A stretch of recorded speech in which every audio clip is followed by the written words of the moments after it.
The fluorescent lights of the pump-and-go gas station hummed with the mechanical persistence of something that had given up dying years ago.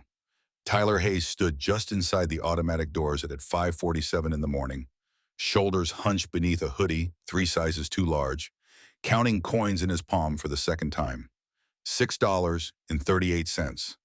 The bills were crumpled, softened by weeks in his pocket, damp from yesterday's rain when he'd slept under the highway overpass near the state route marker.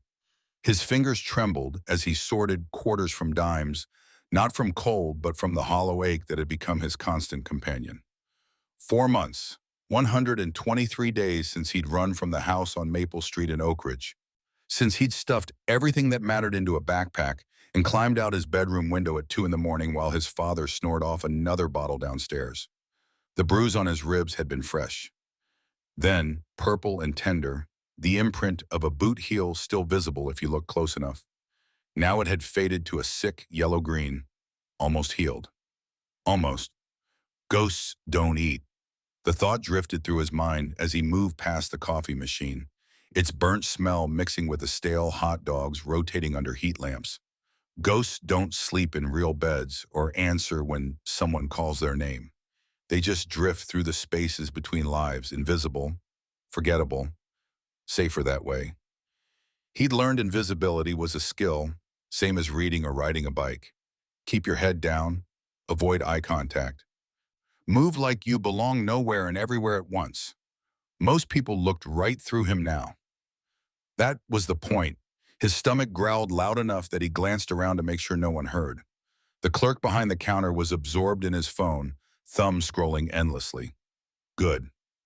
Tyler grabbed a package of peanut butter crackers from the shelf, the cheap kind that tasted like cardboard and regret, then a bottle of orange juice from the cooler at the back. The liquid inside was room temperature despite the refrigeration unit's rattle. He didn't care. Calories were calories. 638. He counted the coins again at the register, hands shaking harder now. The clerk barely looked up, just scanned the items and held out his palm. Tyler dropped the money into it, watching as the man's face registered something between pity and irritation before he waved Tyler away without counting. The extra 12 cents disappeared into the man's pocket. Tyler didn't argue. Arguments drew attention. He was halfway to the door, crackers and juice clutched against his chest, when he heard her voice cut through the low buzz of refrigeration units and ancient pop music bleeding from overhead speakers. The word came sharp and scared, syllables clipped with the kind of fear that made his spine go rigid. Tyler's head snapped up.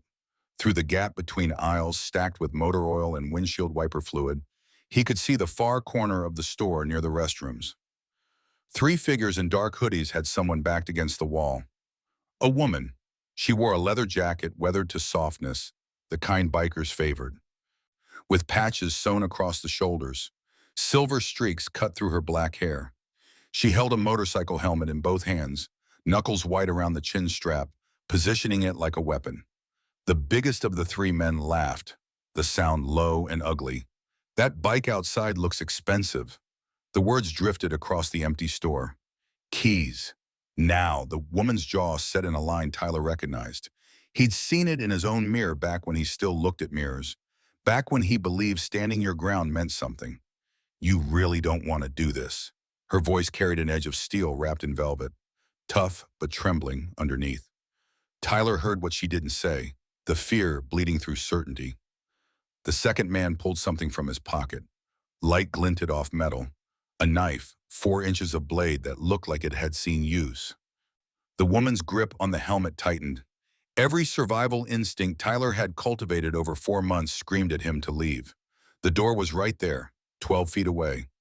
He could slip out into the pre-dawn darkness, disappear into the desert scrubland beyond the parking lot, be invisible again. These weren't his problems. This wasn't his fight. He'd learned that lesson hard and bloody when he'd tried to stop his father from smashing furniture after Lily's funeral, when he'd believed being right mattered more than being safe. His ribs still remembered that lesson. But then the woman's eyes found his across the distance between them. Gray-brown, shifting in the fluorescent light. The same color as Lily's had been. That soft mixture of storm clouds and earth that changed depending on her mood. Bright when she laughed, dark when she concentrated on her homework at the kitchen table, glassy when the cancer made her too tired to do anything but lie still. Lily, who'd needed help. Lily, who'd gotten none that mattered. Tyler's feet moved before his brain authorized the decision. His hands shot out and grabbed the metal display rack beside him, the one loaded with quart bottles of motor oil stacked 6 high. The thing was heavier than he expected, anchored to the floor with some kind of base, but adrenaline made him strong, made him reckless, made him someone other than the ghost boy who'd learned to disappear. He heaved, the rack tipped with a groan of protesting metal. For one suspended second, nothing happened. Then gravity took over. The entire display crashed forward in a symphony of shattering glass and rolling bottles that exploded across the linoleum floor. Motor oil erupted everywhere, slick and black and spreading like spilled blood. The noise was tremendous, a percussion of destruction that shattered the gas station's predatory quiet. "What the hell?" The clerk's shout cut through the chaos. The three men spun toward the sound, confusion and rage warring on their visible faces. Tyler was already moving. His worn sneakers found purchase on dry patches of floor as he yanked down another shelf, this one stocked with candy bars and bags of chips. Plastic bags burst midair, releasing showers of processed food. A pyramid display of soda cans stood near the window. He kicked the bottom tier hard.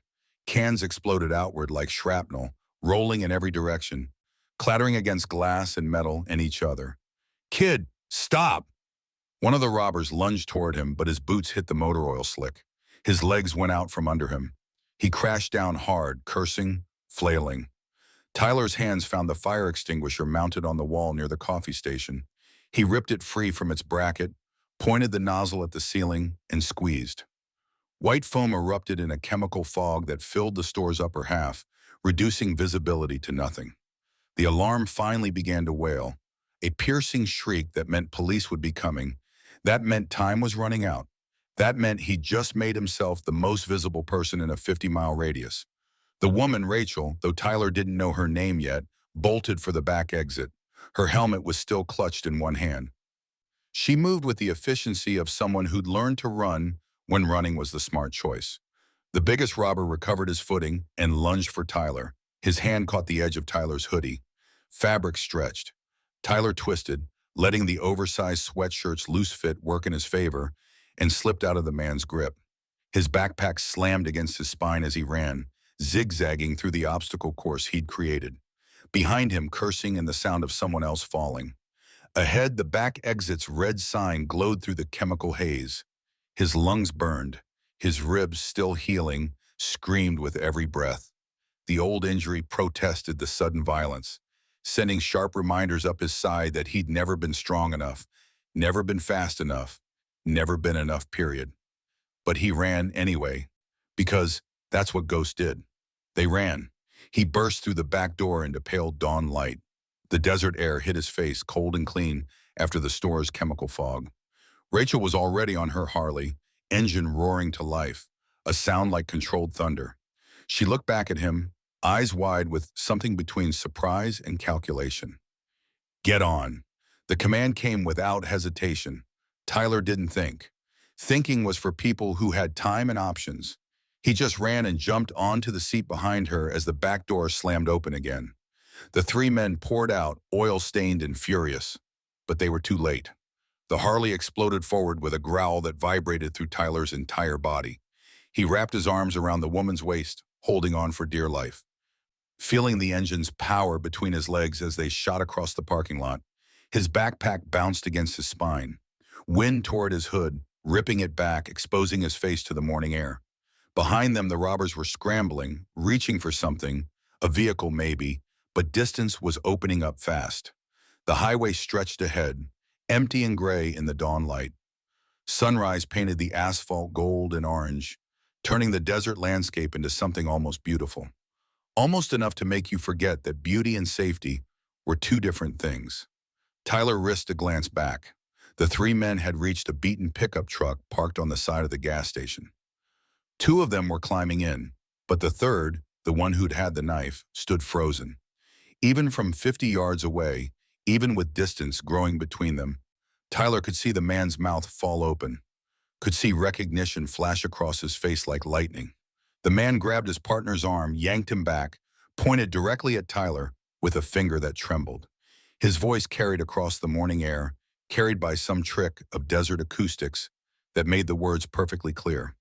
That's the Hayes kid. The boy's alive. Ice flooded Tyler's veins. The world tilted. His grip on Rachel's waist tightened involuntarily as his mind tried to process what he'd just heard. Hayes, his name, his real name, the one he hadn't used in 4 months, the one he'd buried along with everything else from his old life. They knew him, which meant they'd been looking, which meant the gas station robbery wasn't random at all. Rachel's body went rigid against his chest. She'd heard it too. The engine roared louder as she gunned the throttle harder, the Harley eating up highway miles with desperate speed. The pickup truck fell farther and farther behind until it was just a dark speck in the rearview mirror. But the damage was done. Tyler's carefully constructed invisibility had shattered. Someone knew he was alive. Someone had been looking for him.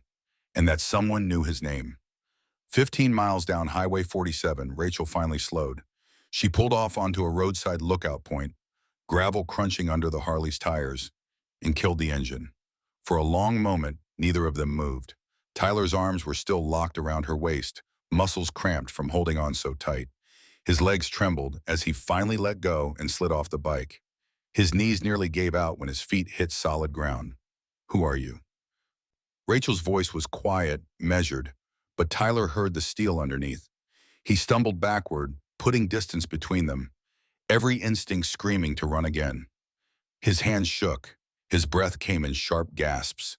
The adrenaline that had carried him through the chaos was draining away, leaving only the hollow exhaustion he'd grown accustomed to. Rachel turned slowly to face him. Up close, Tyler could see the details his panic had missed before. Laugh lines around her eyes.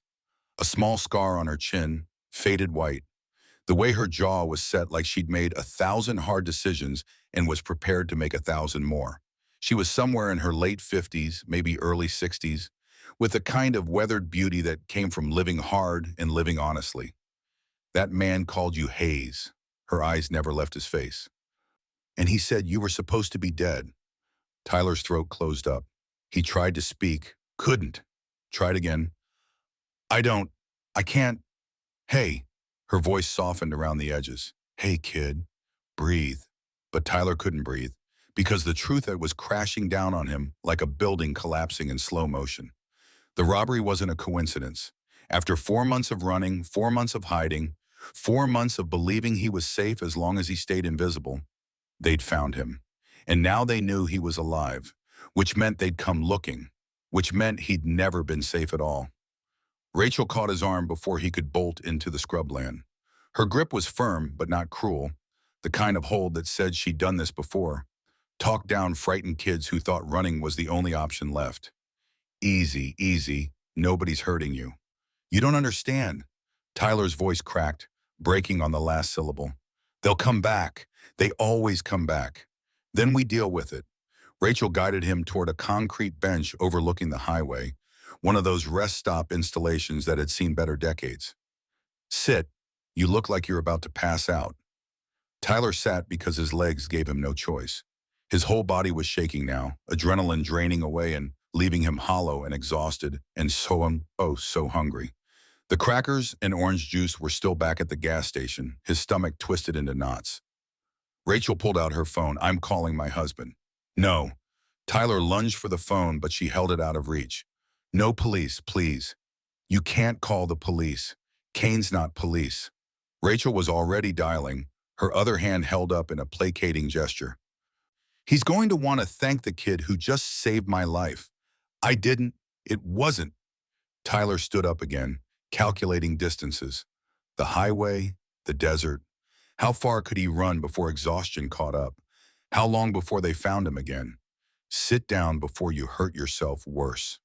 Rachel's eyes dropped to his ribs, and Tyler realized his hoodie had ridden up during the chaos. The bruise was visible, that sick yellow-green that meant almost healed but not quite. He yanked the fabric down, but it was too late. He'd been seen. Rachel's expression shifted from concern to something harder. Angrier, but not at him. Never at him. Kane. Her voice into the phone was steady, controlled in the way people get when they're forcing calm over fury. I'm fine. I'm at mile marker 47 East Lookout, but I need you here now. A pause.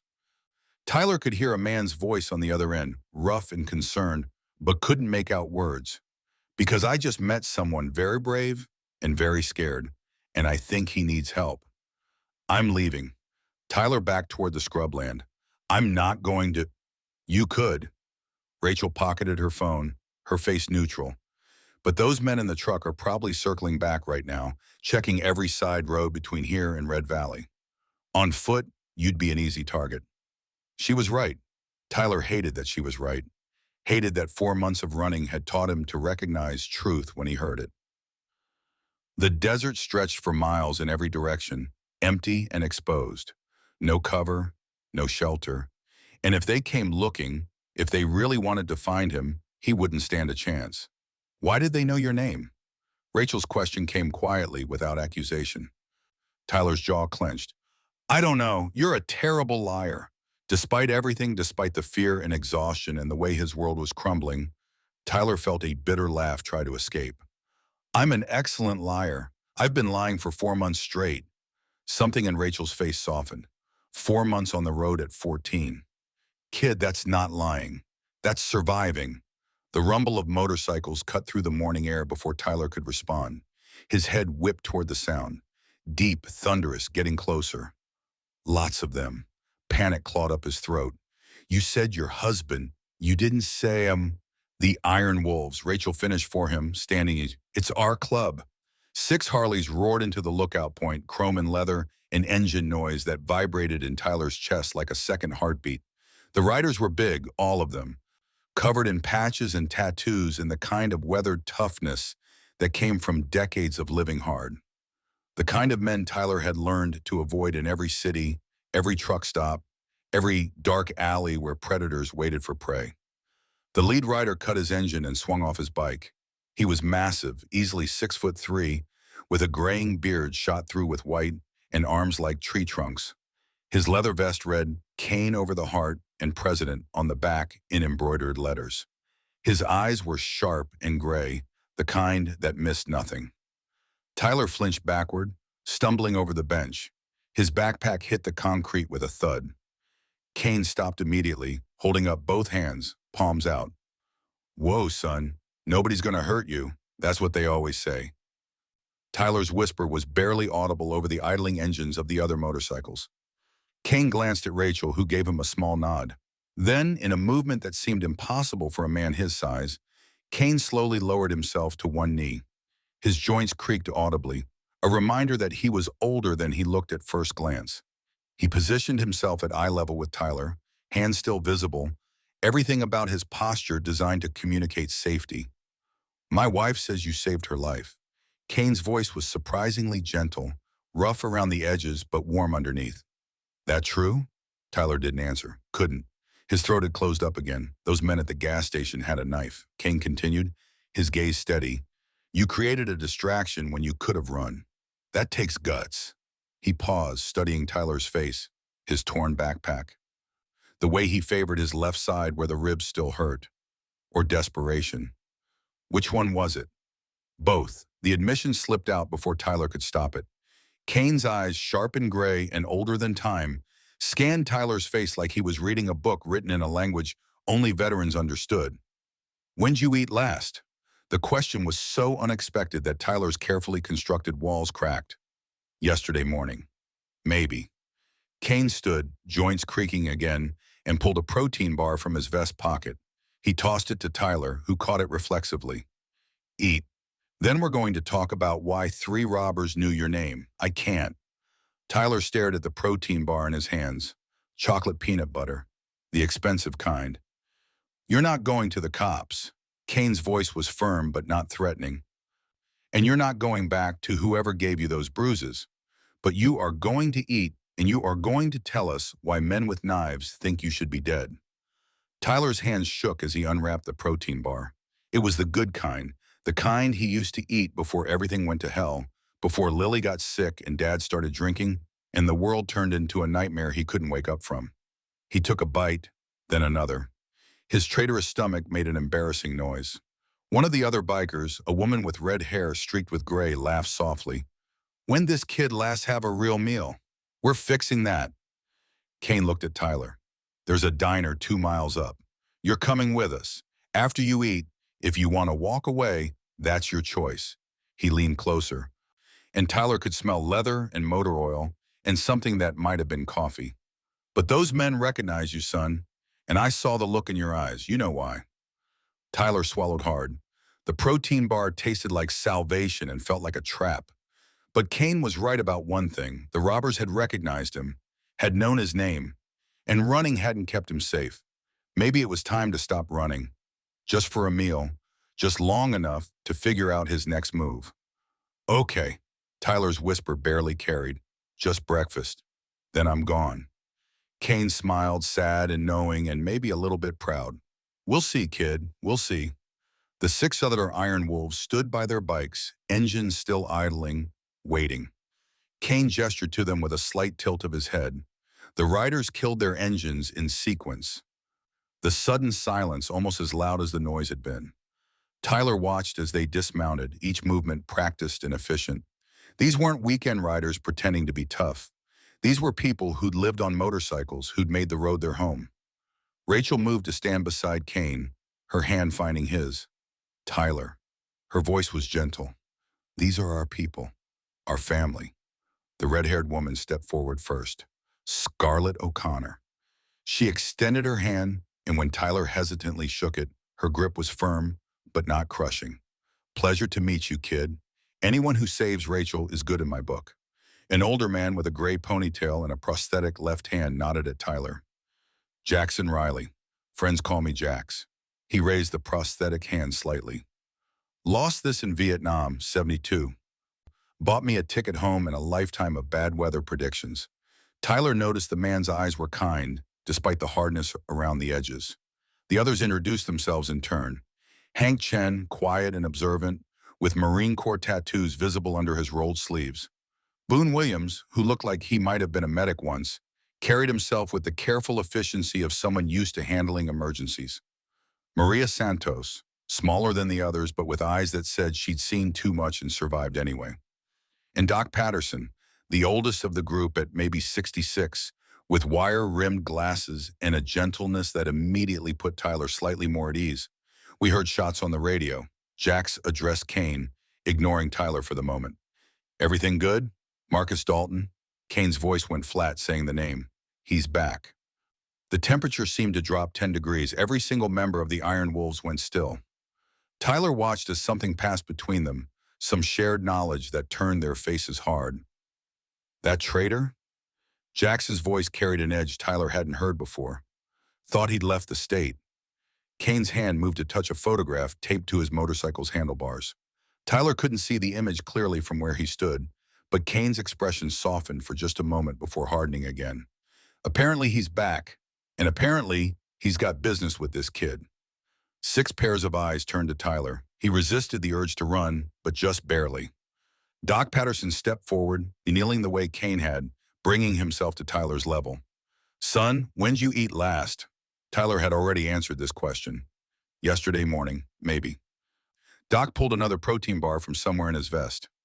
First rule of survival, can't fight on empty stomach. Eat that one now. He straightened up, knees popping. Kane, we taking him to the Cactus Moon? Kane nodded. Let him eat something real. Then we figure out what Marcus wants with him. Rachel touched Kane's arm. Her voice dropped low, but Tyler heard it anyway. He's terrified. And those bruises? I know. Kane's jaw tightened. We'll handle it. But first, food. The Cactus Moon Diner looked like it had been deposited in the middle of nowhere by some cosmic joke. Turquoise vinyl booths, red Formica tables, and a jukebox in the corner that probably hadn't worked since Reagan was president. The smell of coffee and bacon grease hung thick in the air. It was the kind of place that existed in a time pocket, unchanged and unchanging. A relic of when diners meant something. Tyler slid into a booth, bracketed by Kane on one side and Rachel on the other. The other Iron Wolves took surrounding tables, creating a protective perimeter that Tyler tried not to think about too hard. A waitress approached, young and tired looking, with a name tag that read Jenny. "What can I get you folks?" She pulled out a pad and pencil. Kane spoke before Tyler could even look at the menu. "Bring the kid eggs, hash browns, toast, bacon, and orange juice. And keep the juice coming." He glanced at Tyler. "You don't like something, you don't have to eat it, but you need fuel."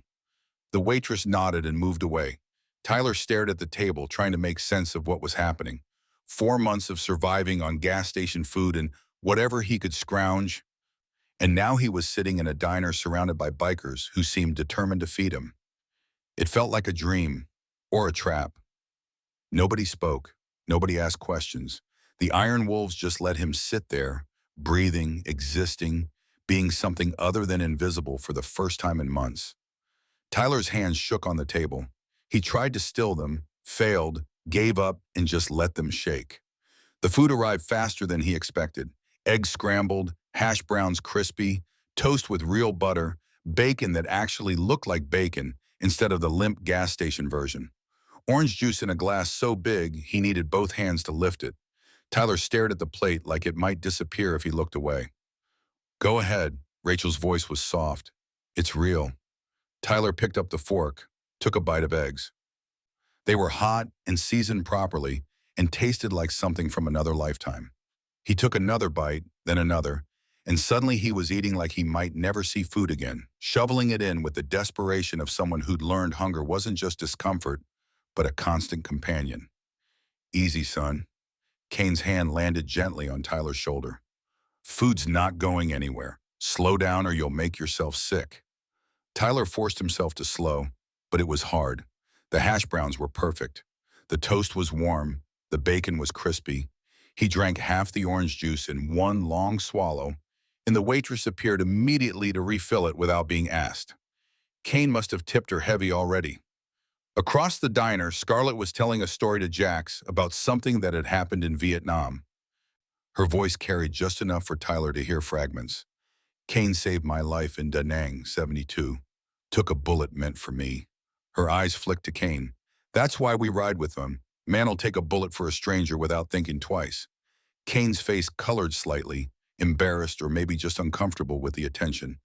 "Ancient history, Scar." Tyler noticed he touched the photograph on his keychain, the one he'd also had on his motorcycle. The gesture looked automatic, unconscious. Tyler finished eating without saying a word. His stomach felt uncomfortably full, stretched after months of near-starvation rations. But it was a good discomfort, the kind that reminded him he was still alive, still capable of feeling something other than fear and exhaustion. Kane paid the bill, and Tyler watched as he left a $20 tip on a $40 check. The waitress's eyes widened when she picked it up. "You take care, miss." Kane's voice was gentle. "Roads are dangerous," the waitress nodded, clutching the bills. "You folks be safe too." Outside, the sun had climbed higher, turning the desert heat oppressive. Tyler squinted against the glare. His backpack felt heavy on his shoulders, filled with everything he owned: 2 changes of clothes, a water bottle, a knife he'd stolen from a camping store, and a photograph of Lily that he kept wrapped in plastic to protect it from water damage. Rachel touched his arm. "We've got a place you can stay, just for today. Clean up, rest. Then if you want to leave, nobody will stop you." Tyler studied her face, looking for the line, the angle, the trap. He'd learned over 4 months that people didn't help for free. There was always a cost, always an expectation. But Rachel's eyes were steady and clear, and something in her expression reminded him of his mother before the cancer had taken everything, back when home meant safety instead of a war zone. "Okay." Tyler's agreement came out as barely more than a whisper. "Just today. Just today." Rachel agreed, but her small smile suggested she didn't quite believe it either. The Cactus Moon Motel sat 2 miles further down the highway, a collection of turquoise doors and peeling paint that had given up on pretense decades ago. 3 cars occupied the parking lot, one missing 2 wheels and sitting on cinder blocks, like it had been there long enough to become part of the landscape. A flickering neon sign announced vacancy with 2 dead letters. "Rooms are clean, owner minds his business, and the vending machines work." Kane climbed off his Harley, joints creaking audibly. We use this place when we're passing through. Tyler stood frozen next to Rachel's bike. The six other Iron Wolves had peeled off after breakfast, disappearing down side roads with casual waves. Now it was just Kane and Rachel, which somehow made everything feel more intimate, more dangerous. I should go. Tyler's voice barely carried over the highway noise. It's 98 degrees out here. Rachel's tone was gentle but firm. And you haven't slept in a real bed in how long? Tyler didn't answer. He couldn't remember the last real bed. Mostly it was bus station benches when he could find them, highway underpasses when he couldn't, sometimes an unlocked car in a parking lot if he got desperate enough. But real beds meant vulnerability, meant staying in one place long enough to be found. Kane booked 2 rooms at the front office, a transaction that took less than a minute. He pressed a key card into Tyler's hand. Room 12. Bathroom stocked. There's a lock on the door. Use it if it makes you feel safer. He paused, studying Tyler's face. We're in 11, right next door. You need anything, you knock. Tyler took the key card like it might explode. Why are you doing this? Because you helped Rachel when you didn't have to. Kane's answer was simple. And because I see that look in your eyes, that I'll survive no matter what look. He touched the photograph on his keychain again, that unconscious gesture. My son had that same look once. What happened to him? Tyler asked before he could stop himself. Kane's face went still. For a long moment, Tyler thought he wouldn't answer. Then, he died. 5 years ago. Overdose? He was 18. The silence that followed was heavy with things unsaid. Tyler didn't know what to say, so he said nothing.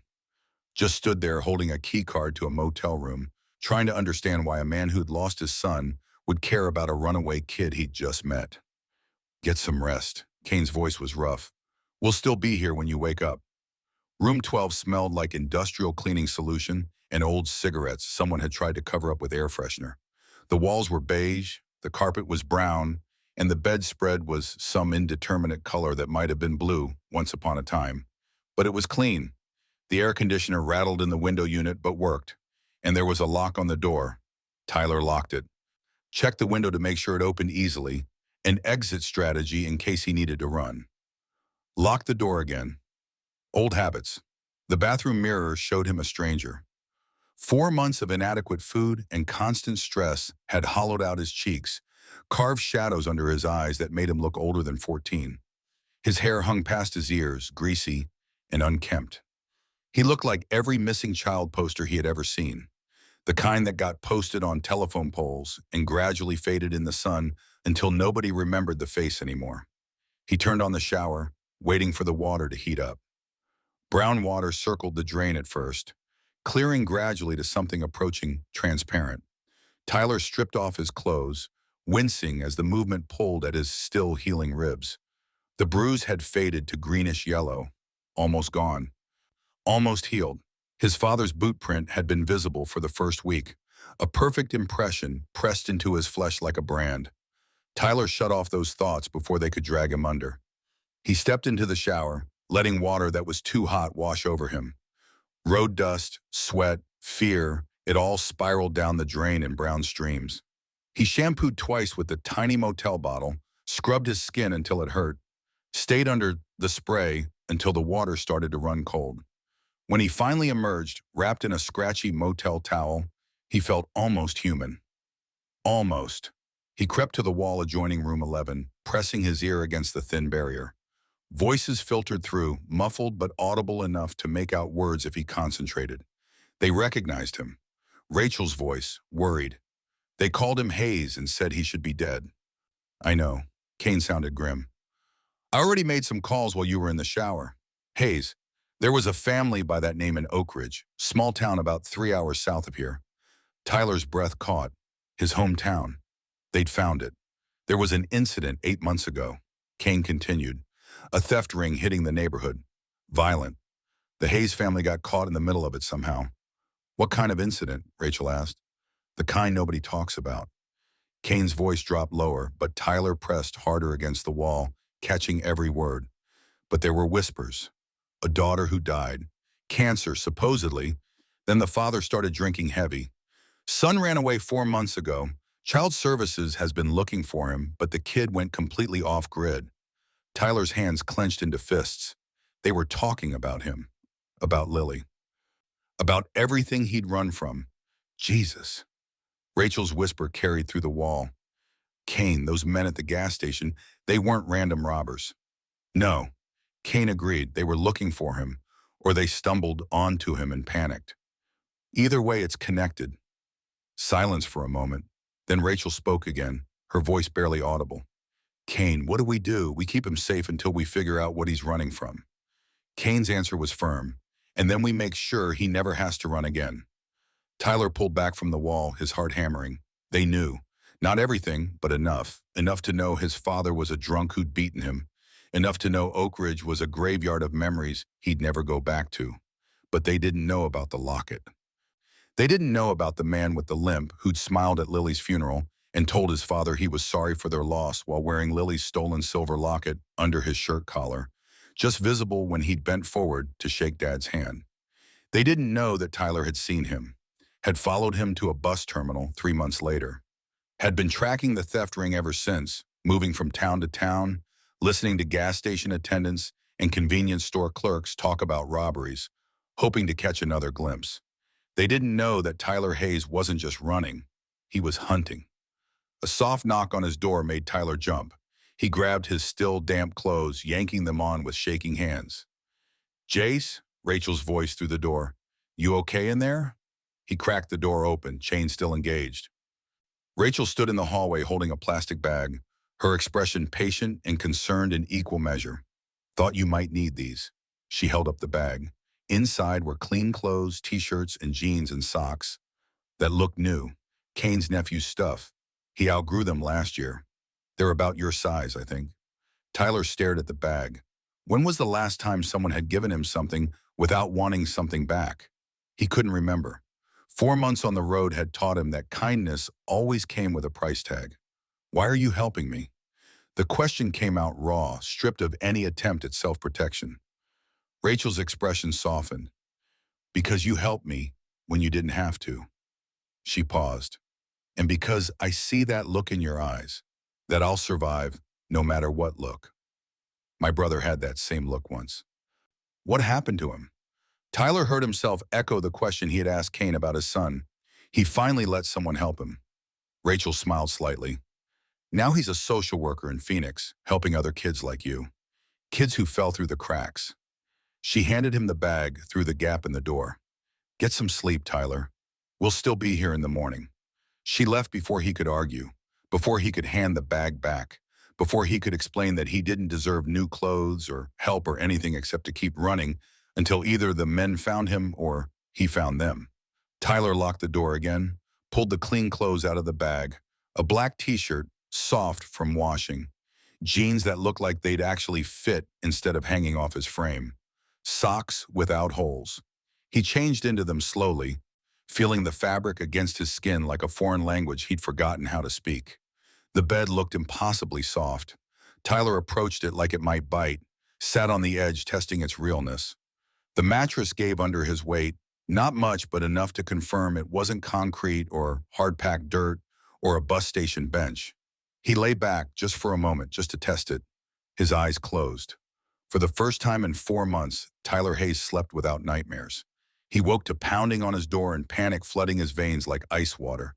His body jerked upright, disoriented, trying to place where he was. The room was dark. The digital clock on the nightstand read 10:07 a.m. He'd slept for 14 hours straight. Easy, kid. It's just Kane. The voice through the door was calm, measured. It's 10 in the morning. Thought you might want breakfast before we head out. Tyler blinked at the clock, trying to process. 14 hours. His body felt heavy, sluggish, that dead weight that came after running on empty for too long. Every muscle ached with the kind of soreness that said he'd been holding tension in his sleep, even in the relative safety of a locked room.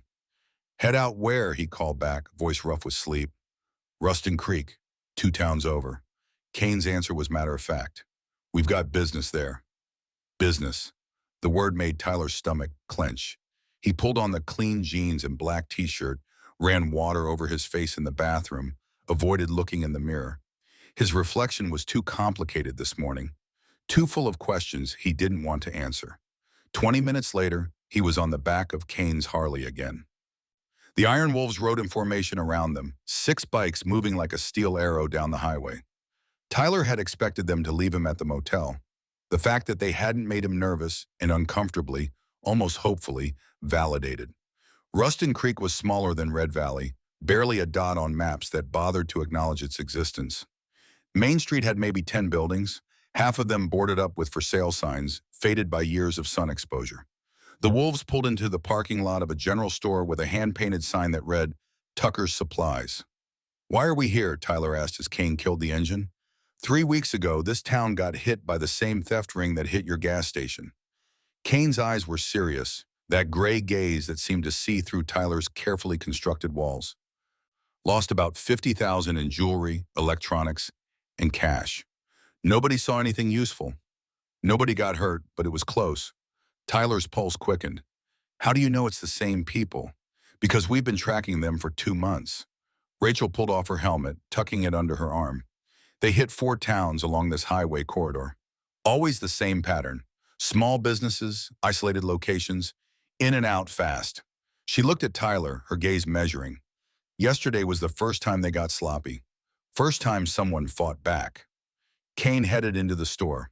The others fanned out, talking to shop owners, looking casual but purposeful. Tyler followed Kane inside, his instincts screaming that this was a mistake, that staying involved meant staying visible, that visibility meant danger.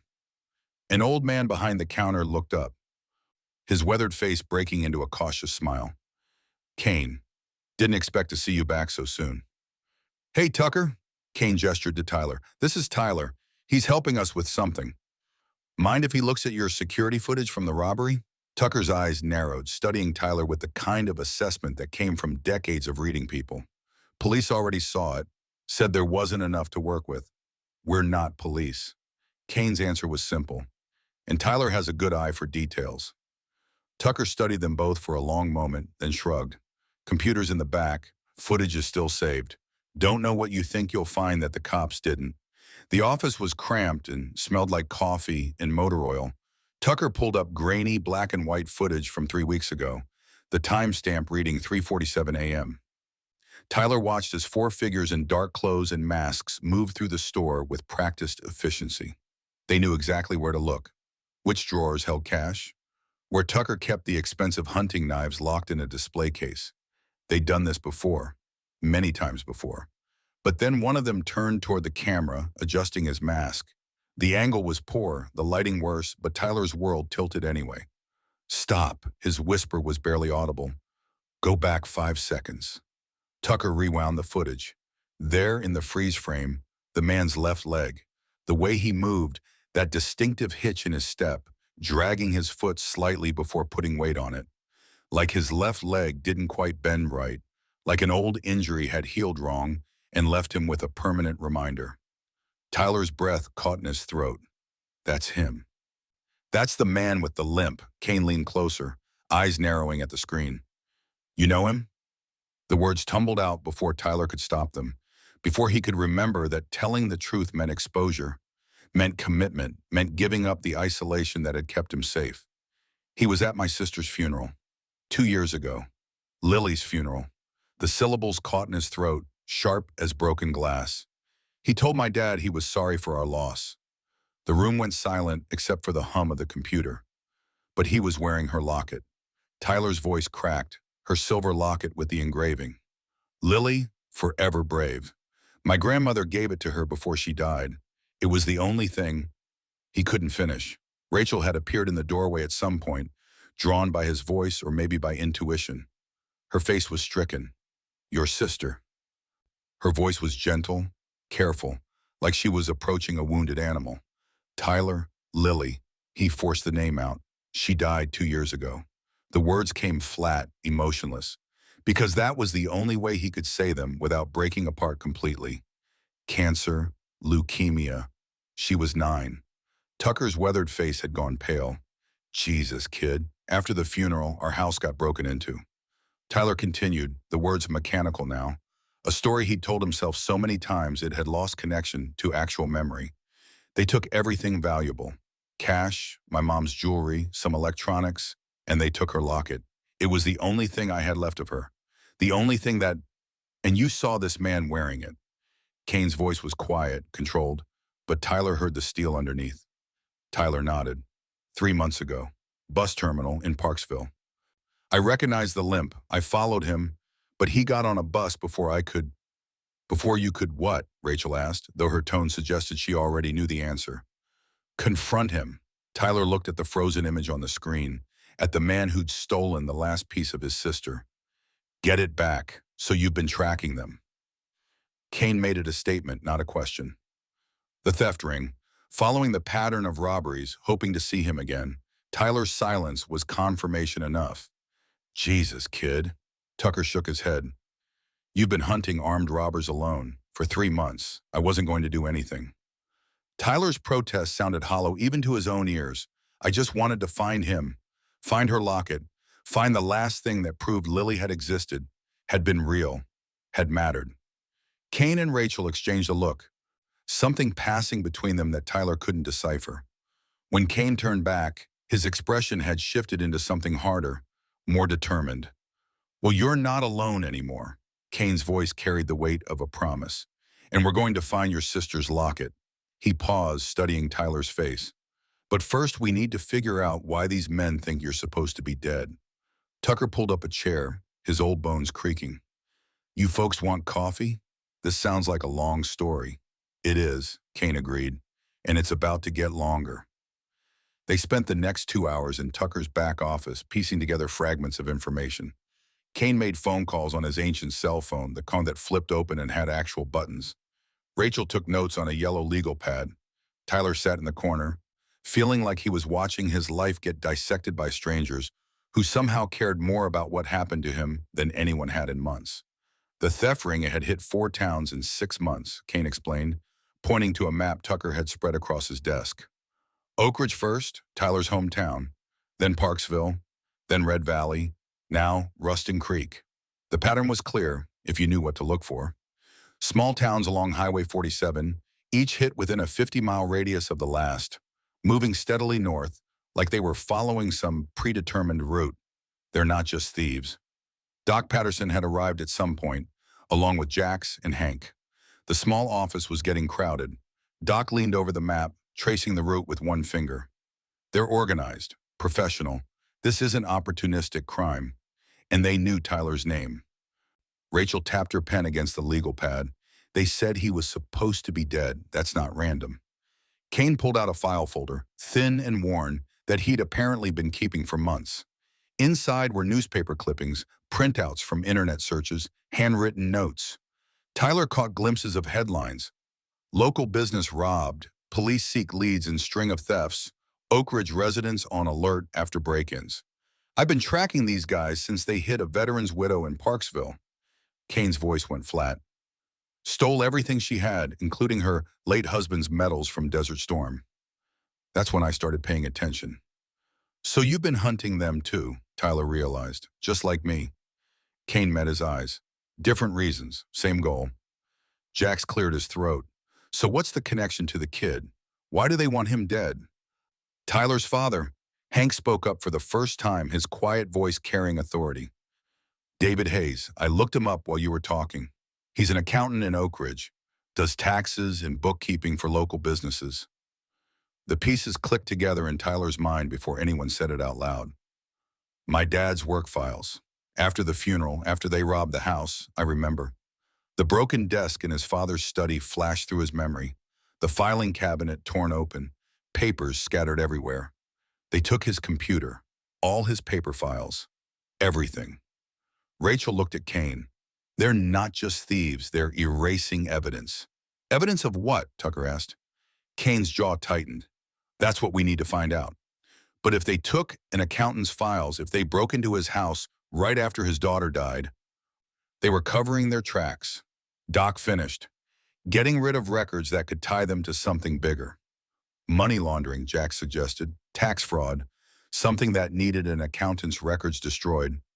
And Tyler's father either knows what it is, Rachel's voice trailed off, or he's part of it. Kane completed the thought that Tyler had been trying not to think for months. The room went quiet. Everyone looked at Tyler, He wanted to argue, to defend his father, to insist that David Hayes might be a drunk and a coward and a man who hit his son when the whiskey made him mean. But he wasn't a criminal. He wasn't involved with theft rings and money laundering and whatever else these people were suggesting. But Tyler couldn't say any of that because deep down in the part of himself he tried not to examine too closely, he'd wondered the same thing. Wondered why his father had started drinking so heavily after Lily died. Wondered why the robbery had seemed almost expected, like his father had been waiting for it. Wondered why Dad had looked more resigned than surprised when the police had come to take statements. "Did your dad know about the locket?" Kane asked gently. "Did you tell him you saw someone wearing it?" Tyler shook his head. "I tried, once. About 2 months after I saw the guy at the bus station. Dad was drunk.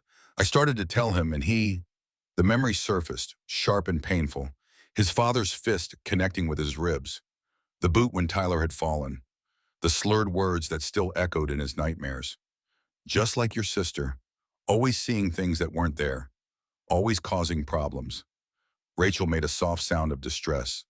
"Tyler, honey, he broke 2 ribs that night." Tyler's voice came out flat again, disconnected from emotion. "That's when I started planning to run. Took me another month to actually do it, to work up the courage, or the desperation. Same difference, probably." The office was silent. Even Tucker, who'd probably seen his share of hard luck stories in this small-town general store, looked stricken. Kane straightened up. Decision made. "We're taking him to Ironside. Grace and Winston need to know about this." He looked at Tyler. "You ever hear of them?" Tyler shook his head. "They're good people." Kane's voice softened. "Retired from the club 15 years ago. Now they help kids who fall through the cracks, kids like you. Foster care." Tyler's response was automatic, flat with the resignation of someone who'd heard promises before. "I'm not going into foster care. Not officially," Kane corrected. "More like a landing pad. Place to catch your breath, figure things out. No commitments, no system, just safety." Tyler wanted to believe him, wanted to believe that safety was possible, that he could stop running, that invisible wasn't the only way to survive. But 4 months on the street had taught him that wanting something didn't make it real. Still, when Kane stood up and gestured toward the door, Tyler followed. Because the alternative was going back out there alone, and for the first time in months, alone felt more dangerous than taking a chance on strangers who might actually give a damn. The ride to Ironside Auto Repair took 40 minutes. Tyler watched the landscape change from desert scrubland to something slightly greener as they climbed in elevation. The highway curved through low hills, past exit signs for towns with names like Copper Springs and Red Rock Junction. The sun climbed higher, turning the day hot and bright. Kane's Harley rumbled beneath Tyler, steady and constant.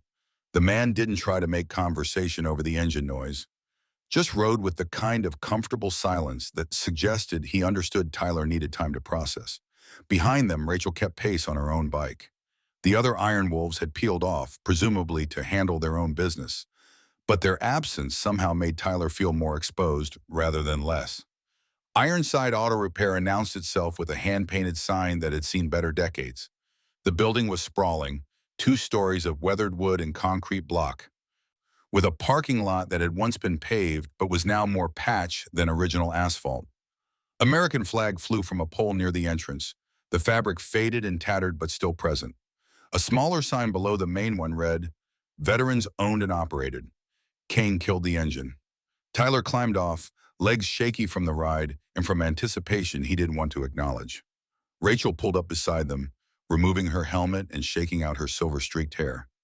"Kane and Rachel, good to see you." The voice came from the exterior stairs that led to the second floor. A black woman in her mid-60s descended with careful grace, silver locks pulled back from her face, reading glasses hanging from a beaded chain around her neck. Her eyes went straight to Tyler, and something in her expression softened immediately. "This him?" "Grace. Meet Tyler." Kane's introduction was simple. "Tyler, this is Grace Ironside. She's the toughest person you'll ever meet. Flattery won't get you out of explaining why 6 Harleys roared into my parking lot like the apocalypse." Grace's smile took the sting out of her words. She stepped aside.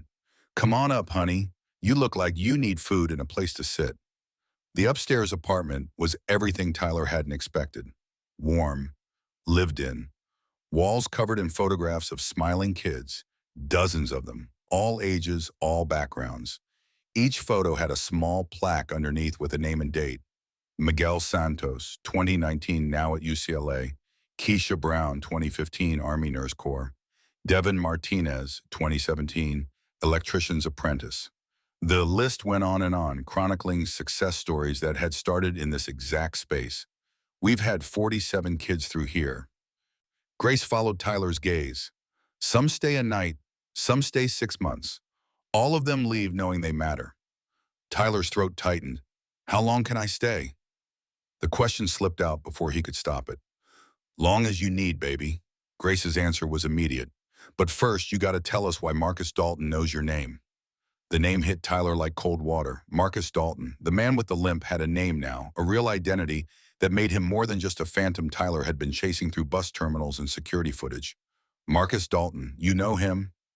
Tyler made it a statement rather than a question. Known him for 30 years. A new voice came from deeper in the apartment. An older white man emerged from what looked like a kitchen area, walking with a cane and the careful gait of someone whose body had taken more damage than it could fully repair. Winston Ironside, he extended a weathered hand which Tyler shook automatically. Korea, 52, lost some mobility to shrapnel, but I kept a leg. Winston and I retired from the Iron Wolves 15 years back.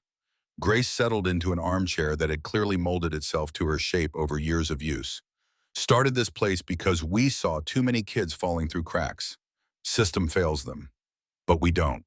Tyler stood awkwardly in the middle of the room, backpack still on his shoulders, ready to run despite the exhaustion weighing down his bones.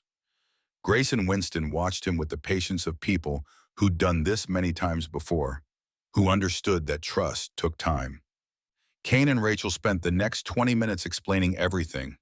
The gas station robbery, the recognition, Tyler's 4 months on the run, the bruises, the tracking of the theft ring, the security footage at Tucker's store, and finally the locket, Lily's locket worn by Marcus Dalton at a funeral for the girl he'd helped rob. Grace's expression grew more troubled with each revelation. When Kane finished, she looked at Tyler with eyes that had seen too much suffering and refused to become numb to it. Sit down, baby. Her voice was gentle but firm. You're carrying weight no 14-year-old should have to carry alone. Tyler sat on the edge of a couch that had probably been here since the apartment opened, his hands twisted together in his lap. I'm fine. The protest came automatic, defensive. I've been fine. I don't need... The words caught in his throat, because they were lies, transparent and desperate, and everyone in the room knew that. You don't need what? Winston's quiet question carried no judgment, only curiosity. I just need to find the locket. Tyler's voice dropped to barely above a whisper. Find it, and then I can what? Grace asked softly. Keep running forever? Keep sleeping on benches? Keep one step ahead of men who want you dead? Tyler couldn't answer, because the truth was, he hadn't thought beyond finding the locket. It had been his singular focus for 3 months, the only goal that mattered. Get Lily's locket back. Prove she'd existed. Prove she mattered. Prove that something in his shattered world could be recovered. They don't want me dead. Tyler tried the words out, but they felt hollow. The spray-painted message flashed through his mind. The boy belongs to us. I don't know what they want. Yes, you do. Kane's voice was quiet but certain. You've been carrying this alone for months. Whatever it is, you can tell us. Something inside Tyler cracked. Like ice breaking after a long winter, like a dam bursting under pressure it was ever meant to hold. The words came pouring out, tumbling over each other in their haste to escape. My dad, his voice shook. After Lily died, he changed, started drinking, started hitting me when he got mad. Said it was my fault she was gone. Said I should have been the one who got sick instead. Grace made a soft noise, hand going to her heart. Child services came once. Tyler continued, the confession unstoppable now. But Dad cleaned up for the visit. Told them I was just clumsy, always getting hurt playing sports. They believed him. He laughed, bitter and broken. Everyone always believed him. Tyler's vision blurred. He blinked hard, refusing to let the tears fall. So I ran. After I saw Marcus Dalton wearing Lily's locket, I knew going to the police wouldn't help. My dad would just get custody back.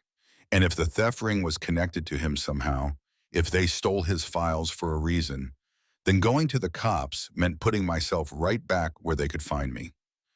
He looked up, meeting Kane's eyes. I can't go back there. I can't. He'll kill me. The room went silent. Rachel's eyes were bright with unshed tears. Grace's face was set in lines of fury that weren't directed at Tyler. Winston gripped his cane hard enough that his knuckles went white. And Kane looked at Tyler with an expression that mixed sorrow and determination in equal measure. You're not going back. Kane's voice was flat with certainty. Not to your father, not to anyone who hurt you. But Rachel was already shaking her head. Kane, child services will just... Not if he has guardians willing to take temporary custody. Grace interrupted. She looked at Kane and Rachel. You two thinking what I'm thinking? Rachel nodded slowly. If Tyler's willing. Tyler stared at them, trying to process what was being offered. Guardianship, a real home, not just a landing pad or a temporary stop. People who actually wanted him, who'd chosen to help not because they had to, but because they decided he mattered. You don't even know me. Tyler's protest came out weak, desperate. We know you're brave. Kane's answer was immediate. We know you're loyal. We know you've got more heart than most grown men I've met. He held out his hand, calloused and scarred and steady. What do you say, kid? Give us a chance to do right by you. Tyler looked at the offered hand for a long moment. 4 months of trusting no one. 4 months of surviving alone. But survival wasn't the same as living. And living meant taking risks. Meant believing that maybe, just maybe, not everyone was out to hurt him. Slowly, Tyler reached out and took Kane's hand. Okay. The word came out as barely more than breath. Okay. The relief that washed over Kane's face was so profound that Tyler almost started crying right there. Almost, but not quite. He'd saved the tears for later, for when he was alone and could afford to fall apart without witnesses. Grace stood up, businesslike now that decisions had been made. First things first. Tyler, you hungry? Tyler's stomach answered for him, growling loud enough that everyone heard it. Grace smiled. Kitchen's this way. Let's get some real food in you, then we talk about next steps. As Tyler followed Grace toward the kitchen, he caught Kane touching that photograph on his keychain again. The gesture was unconscious, habitual, but Tyler saw the grief beneath it. Kane had lost his son 5 years ago. Tyler was nobody's replacement, but maybe, just maybe, they could both find something in this arrangement that had been missing. Maybe second chances weren't just for kids who'd run away. Maybe they were for broken adults trying to do better too. Grace's kitchen smelled like salvation. Fresh bread cooling on the counter, something simmering on the stove that made Tyler's mouth water despite having eaten at the diner hours ago. She moved through the space with practiced efficiency, pulling out ingredients, setting a plate in front of him with sliced turkey and cheese and vegetables that looked like they'd been grown by someone who cared. Eat first. Grace's instruction was gentle but non-negotiable. Then we figure out what Marcus Dalton wants with you. Tyler ate slowly this time, conscious of Kane's earlier warning about making himself sick. The food was simple but real, the kind of meal someone made when they actually cared whether you were nourished or just filled. Through the doorway, he could hear Kane on the phone in the living room, his voice low and serious, making calls to people whose names Tyler didn't recognize, but whose responses seemed to matter. Winston settled into a chair across from Tyler, Kane propped against the table. You know what I learned in Korea? Tyler shook his head, mouth full. That survival's about more than staying alive. It's about remembering why you're fighting in the first place. Kane appeared in the doorway, phone still in hand, his expression grim. I got information on Marcus Dalton. We need to talk. All of us. They gathered in the living room. Grace brought coffee for the adults, hot chocolate for Tyler. The apartment's warmth felt suffocating suddenly, too close, too intimate. Tyler perched on the edge of the couch, ready to bolt despite exhaustion weighing down every muscle. Marcus Dalton, Kane began, his voice carrying the weight of old betrayals. 55 years old. Served in Vietnam, same unit as me, 1971 to 72. He saved my life in Da Nang when we got ambushed. Took out 3 VC fighters while I was pinned down with a leg wound. Tyler watched Kane's face, saw the complicated grief there. A man who'd saved your life, but had later betrayed everything that salvation meant. After the war, we both came home broken in different ways, Kane continued. Started the Iron Wolves together in 78, built it into something that mattered, something that helped veterans who were falling through the cracks. He touched the photograph on his keychain again, that unconscious gesture. In 2005, we created a veteran relief fund, helped guys with medical bills, PTSD treatment, whatever they needed. Marcus was our treasurer, handled all the money. Tyler could see where this was going. The trajectory was clear as broken glass. Turns out he'd been skimming. Kane's voice went flat. 200,000 over 3 years. We caught him in 2014. Had him dead to rights, evidence that could have sent him to federal prison. He met Tyler's eyes. I should have turned him in. But Vietnam Brotherhood, I thought that meant something. Thought loyalty was forever. You covered for him. Rachel said it quietly without judgment. They'd clearly had this conversation before. Made him leave the state. Kane's shame was palpable. Told him if he ever came back, if I ever heard his name again, I'd finish what I should have done then. Biggest mistake of my life. Because men like Marcus, they don't learn. They just find new victims. Winston spoke up. How does Tyler's family fit into this? That's what I'm trying to figure out. Kane pulled out his phone, scrolling through notes. David Hayes, Tyler's father, is an accountant in Oak Ridge. Does bookkeeping for local businesses. What if Marcus needed someone to clean his money? Launder the cash from his theft ring? Tyler's chest tightened. My dad wouldn't. The protest died before completion because he didn't know what his father would or wouldn't do anymore. The man who'd raised him and Lily had disappeared somewhere between the cancer diagnosis and the funeral, replaced by a stranger who smelled like whiskey and rage. Rachel's hand found Tyler's shoulder. Honey, we're not accusing your father of anything, but we need to understand the connections. The house robbery. Tyler forced the words out past the tightness in his throat. After Lily's funeral, they took my dad's computer and all his paper files. Everything from his office. If he was keeping books for Marcus, they were erasing evidence. Grace finished, making sure nothing could connect them to whatever schemes they'd been running. But why kill Lily? Winston's question hung in the air like smoke. She was 9 years old. What threat could a child pose? Kane's phone rang. He glanced at the screen, frowned. It's Doc, he answered, putting it on speaker. Doc, you're on with everyone. Kane, I got those medical records you asked about. Doc Patterson's voice came through clear but troubled.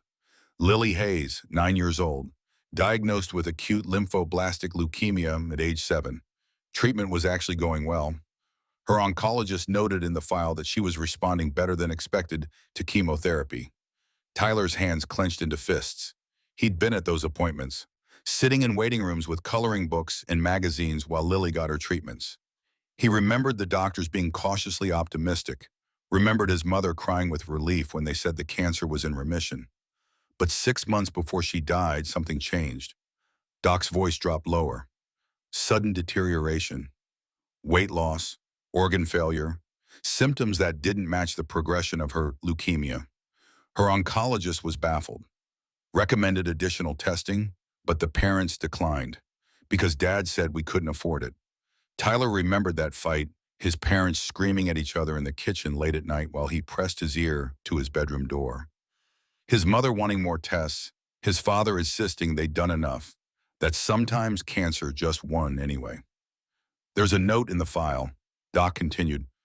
The oncologist suspected poisoning, specifically noted that Lily's symptoms were consistent with slow-acting toxic exposure. But without an autopsy, without toxicology, there was no way to prove it. And the parents refused an autopsy. The room spun. Tyler gripped the couch cushion, trying to anchor himself to something solid. You're saying Marcus poisoned my sister. I'm saying someone did. Doc's voice was gentle but firm. And Marcus Dalton wearing her locket at the funeral suggests he had access to your family. Had reason to be close enough to do it. Why? Tyler's voice cracked. She was 9 years old. She liked butterflies and math and wanted to be a veterinarian. Why would anyone? What did Lily see? Kane interrupted, his tactical mind already working through scenarios. What did she know that made her a threat? Tyler's mind raced backward through memories he'd tried to bury. Lily visiting Dad's office after school. Lily asking questions about numbers and ledgers. Lily mentioning a man with a limp who'd brought her father files in brown envelopes. The pieces assembled themselves into a picture Tyler had been too young, too naive, too focused on his own survival to see clearly. She saw Dad's books. The realization hit like physical impact. Dad's office at home, he had files everywhere. Lily was good at math, really good. She used to help him check his calculations for fun. What if she saw something she shouldn't have? What if she asked the wrong questions? And Marcus decided she was a liability. Rachel's voice was tight with fury. Killed a child to protect his money laundering operation. The silence that followed was heavy with horror and rage. Tyler felt his world reforming around this new truth. His sister hadn't died from cancer. She'd been murdered, slowly poisoned over months while everyone blamed the leukemia, while doctors shook their heads and talked about aggressive progression, while his mother sobbed and his father drank and Tyler sat helpless, watching his sister fade. Does my dad know? Tyler forced the question out. Did he know Marcus killed Lily? Kane's expression suggested he'd been dreading this question. I don't know, son, but we're going to find out. Night fell while they talked strategy.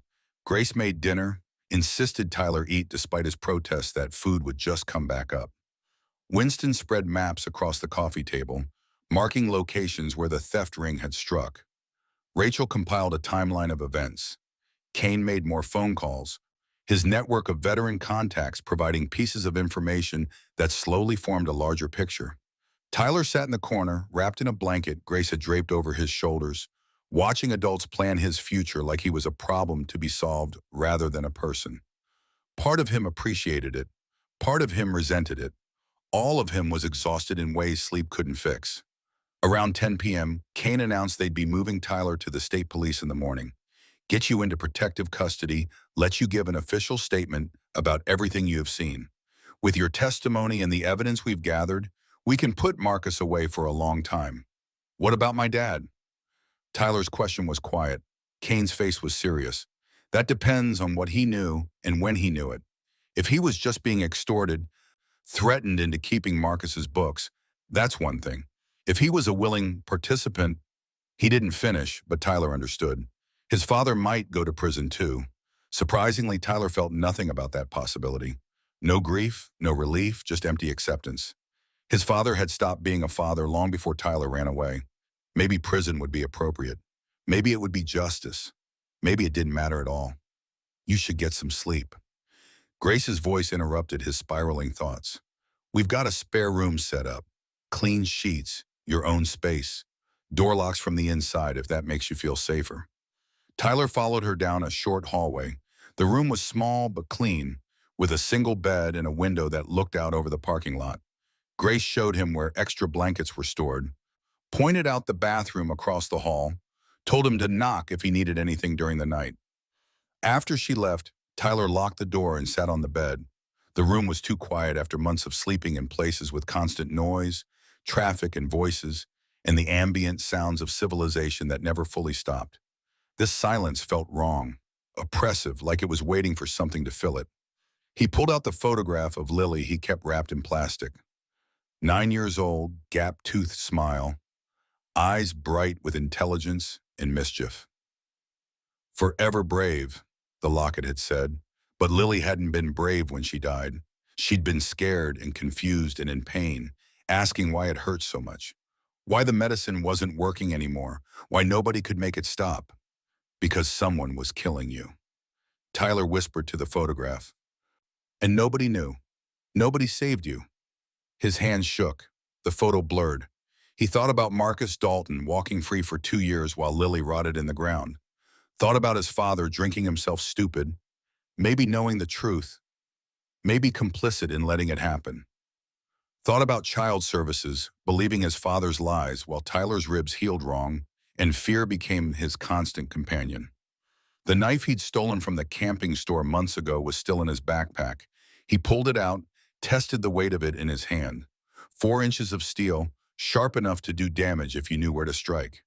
Tyler had spent weeks on the road learning anatomy from library books, learning where major arteries ran, learning how to hurt someone if it became necessary.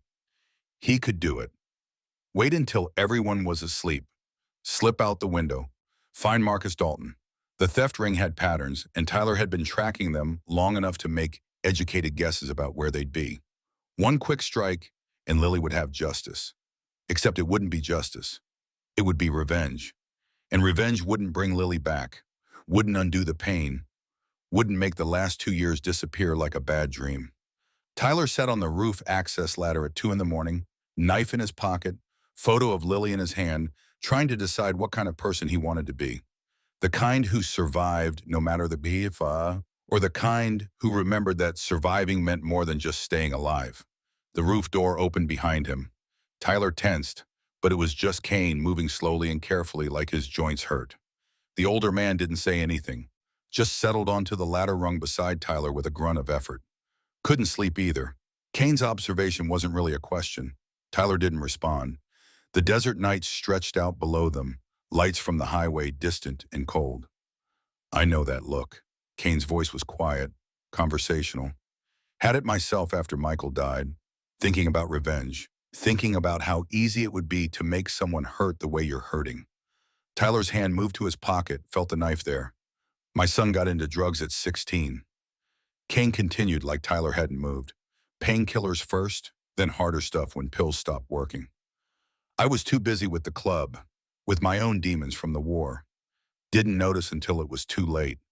He died in a motel room in Phoenix, alone, needle still in his arm. Tyler could hear the grief in every word. I wanted to kill his dealer. Spent months planning it, tracking him down, imagining exactly how I'd do it. Did you? Tyler found his voice. No. Kane's answer was simple. Because Doc sat me down and asked what Michael would want. And my boy, for all his problems, he was kind. He wouldn't want his death to turn his father into a killer. He'd want me to help other kids instead. So that's what I do. Lily was kind too. Tyler's whisper was barely audible. She shared her lunch with kids who didn't have any. She cried when we had to put our cat down. She wanted to save everything. Kane nodded. Sounds like she'd want you to live, not become something you're not. Sounds like she'd want justice, not revenge. What's the difference? Tyler asked bitterly. Justice is about making sure it doesn't happen again. Kane's answer came with the weight of hard experience. Revenge is about making yourself feel better temporarily. One of those things lasts. The other just creates new victims. Tyler's fingers wrapped around the knife handle. What if the police don't catch him? What if Marcus gets away? Then we keep hunting him. Kane's voice was steel. But we do it right, legal, with evidence and testimony and the weight of the system behind us. He turned to look at Tyler directly. You go after Marcus alone, you die. Simple as that. And Lily gets no justice at all. The truth of it settled over Tyler like a heavy blanket.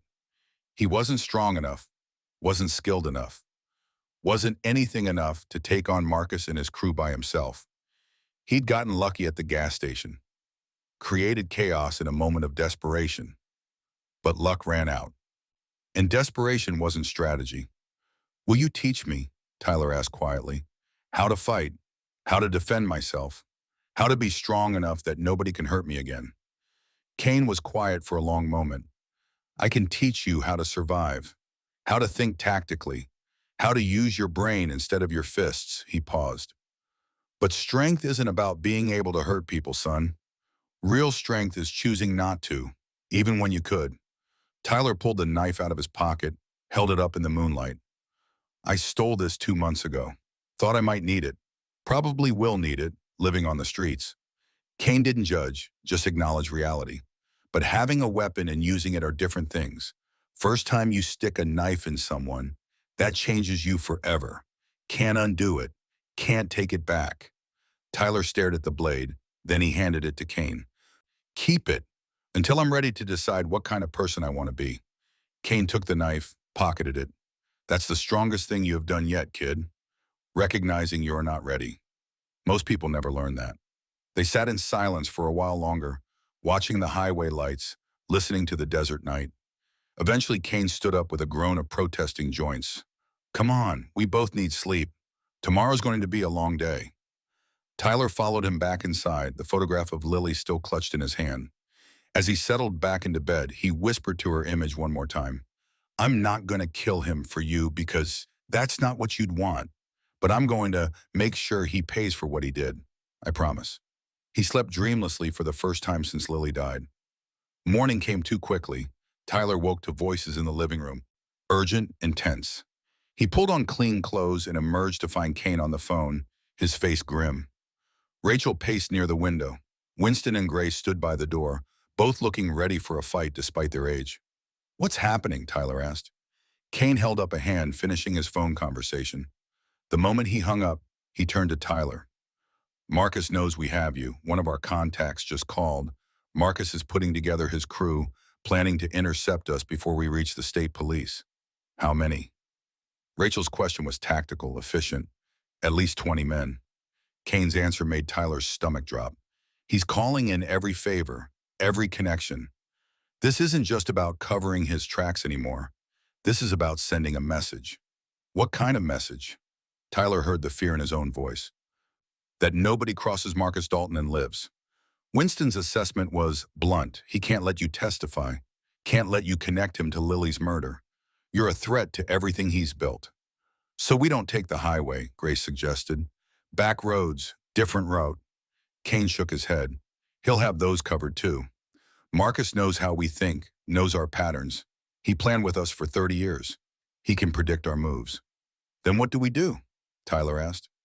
Kane was already dialing his phone again. We call in the Brotherhood, every Iron Wolf, every allied club, every veteran who owes us a favor. He looked at Tyler with determination. Marcus wants to send a message? We'll send one back. You don't touch kids. Not on our watch. Over the next 2 hours, Tyler watched as Kane orchestrated something that felt impossible. Phone calls spreading out like ripples in water, each call spawning 3 more, the network activating with military precision. The Iron Wolves were calling in decades of favors, pulling on connections forged in war and hardship and shared trauma. By noon, the first motorcycles started arriving at Ironside.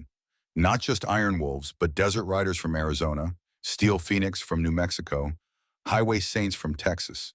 Veterans from every branch, every era, united by codes older than any of them. Help those who can't help themselves. Protect the innocent. Brothers watch each other's backs. Tyler stood at the window, watching chrome and leather fill the parking lot, and felt something shift in his chest. For 4 months, he'd been alone, invisible. Now he stood at the center of something larger than himself. Something that said he mattered enough for hundreds of strangers to ride to his defense. Kane found him by the window. Ready? Tyler turned away from the gathering army below. I don't understand why they're doing this. They don't know me. They know you saved Rachel. Kane's answer was simple. They know you're a kid who deserves a chance. And they know Marcus Dalton is a traitor who needs to be stopped. He gripped Tyler's shoulder. You're not alone anymore, son. Time to stop acting like you are. The convoy assembled with military precision. Kane gave orders, assigned positions, planned routes with the efficiency of someone who'd done this kind of tactical planning before. Tyler would ride with him, protected in the center of the formation. Rachel and Doc would flank them. The other clubs would create layers of protection, a mobile fortress of steel and chrome. They rolled out at 2 p.m., heading toward the state capitol where Federal Marshal Chen waited with state investigators and Child Protective Services. The plan was simple. Get Tyler there safely, let him give his testimony, put Marcus away for the rest of his natural life. But simplicity and safety weren't the same thing. The ambush came 15 miles from the Capitol, at a narrow stretch of Highway 47, where barriers on both sides made maneuvering difficult. Tyler saw it before Kane did, his 4 months of survival instinct screaming danger. Kane there. He pointed ahead to where 3 vehicles blocked all lanes. The beaten pickup truck from the gas station, the black SUV Rachel had mentioned, and a white van Tyler didn't recognize. Kane's voice crackled over the radio system connecting all the bikes. Iron Wolves, Formation Delta. Protect the boy. Everyone else, stay tight. The convoy didn't slow. 850 motorcycles in disciplined formation, moving like a single organism with shared purpose. Tyler's heart hammered against his ribs as they approached the blockade. He could see figures standing by the vehicles now, 20 men at least, just like Kane had predicted. Marcus Dalton stood at the center, distinguished by his limp even from this distance. He held a rifle, pointing it directly at the approaching convoy, like he actually believed he could stop them. The front line of motorcycles spread across all available lanes, creating a wall of chrome and exhaust. Behind them, hundreds more bikes. An endless stream of veterans who'd decided that protecting one 14-year-old kid mattered more than whatever threats Marcus could make. The convoy didn't stop, didn't speed up, just maintained steady pressure, inexorable as a glacier. Tyler watched Marcus's face change as he realized what he was facing. Not 6 iron wolves he could intimidate, not a scared kid he could threaten, but an army of men and women who'd already faced worse than him in jungles and deserts half a world away. Marcus's rifle lowered, his crew scattered to their vehicles, engines starting in panic. But the convoy had already surrounded them, bikes circling like wolves around cornered prey. Not touching, not threatening, just present, just overwhelming. State police sirens wailed in the distance, growing closer. Someone had called them, probably Kane hours ago, timing it perfectly. Marcus Dalton stood frozen in the center of 850 motorcycles, his empire crumbling around him, his threats meaningless against this tide of old men who'd decided that enough was enough.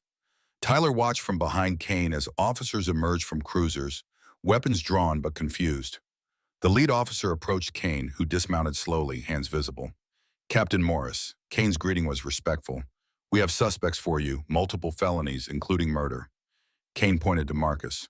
"Marcus Dalton, wanted for theft, money laundering, witness intimidation, and the murder of Lily Hayes, age 9. Poisoned her 2 years ago to cover his tracks." Marcus's face went pale. "The boy," he started, "has nothing to say to you," Kane interrupted. "He'll give his testimony to Federal Marshal Chen at the state capitol. But we wanted to make sure you understood something first. Tyler Hayes is under our protection now. He's family, and we protect family." Captain Morris looked at the sea of motorcycles, at the veterans standing silent and determined, and seemed to make a calculation. He gestured to his officers. "Cuff them. All of them."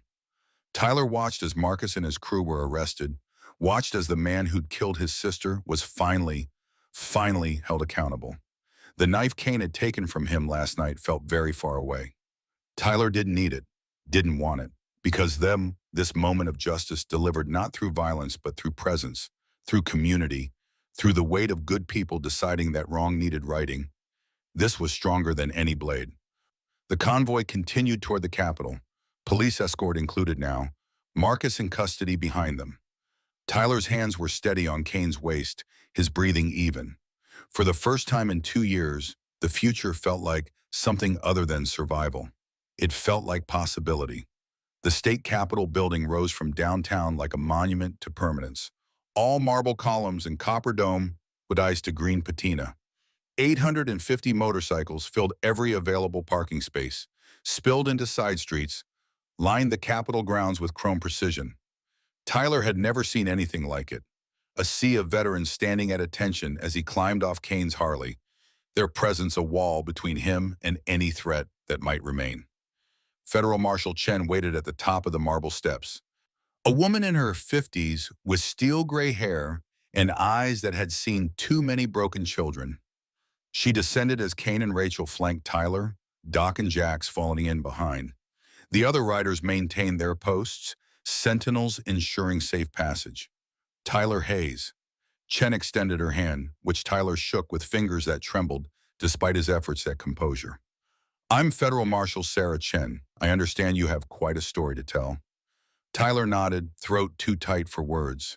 The Capitol building loomed above him, official and intimidating in ways that made his 4 months of invisibility feel safer by comparison. But Kane's hand landed on his shoulder, steady and warm, a reminder that he wasn't alone anymore. Inside, the halls echoed with their footsteps. Chen led them to a private conference room, wood-paneled and formal, with a long table and chairs that looked older than Tyler's parents. A court reporter sat in the corner, fingers poised over a stenography machine. A woman with kind eyes and a briefcase introduced herself as Amanda Rivera, child advocate assigned to ensure Tyler's rights were protected. Take your time. Chen settled into a chair across from Tyler, Rachel on his right, Kane on his left. Start wherever feels right. Tyler looked at the photograph of Lily he'd pulled from his pocket, the plastic wrapping worn soft from months of handling. His sister smiled up at him, gap-toothed and eternally 9, frozen in a moment before Marcus Dalton had decided she knew too much. My sister Lily died 2 years ago. Tyler's voice came out steadier than he expected. Everyone said it was leukemia, but it wasn't. Someone poisoned her. Over the next 3 hours, Tyler told everything. The funeral where Marcus Dalton had worn Lily's locket, the house robbery that took his father's files, the beatings that started when David Hayes couldn't look at his son without seeing the daughter he'd failed to protect. The 4 months on the run, tracking theft patterns, following rumors, hoping to catch another glimpse of the man with the distinctive limp. Chen listened without interrupting, taking notes on a legal pad.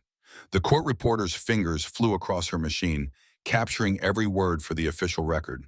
When Tyler finished, his voice hoarse from talking, Chen closed her notebook and studied him with something that might have been respect.